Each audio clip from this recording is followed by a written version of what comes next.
Assalomu alaykum. Andijon viloyati Jalaquduq tumani Agrobank Jalaquduq filiali G'ayrat Muhiy biriktirilgan yordamchi agent Xo'jamin Abduxor bo'laman. G'ayrat Muhiy hududidagi marhuma Dehqonova Manzura xolani xonadoniga tashrif buyurdim. 3 tali paketga kiritilgan daromadli xonadonimiz. Hozirda tadbirkorlik bilan farzandlar shug'ullanyapti. Bularda sog'in sigirlar, zotdor novvoslar bor. Sog'in sigirlardan sog'ish apparati orqali sut mahsulotlari yetishtirib sotishyapti.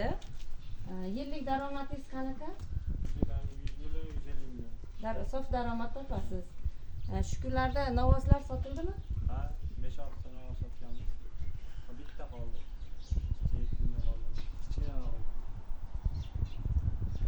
Va bu xonadonga hozirgi kunda uzun so'rtak Agrobankdan kredit orqali uzun so'rtakka kredit ajratilgan. Shu paket loyihamiz asosida tadbirkorlikni yo'lga qo'yishgan.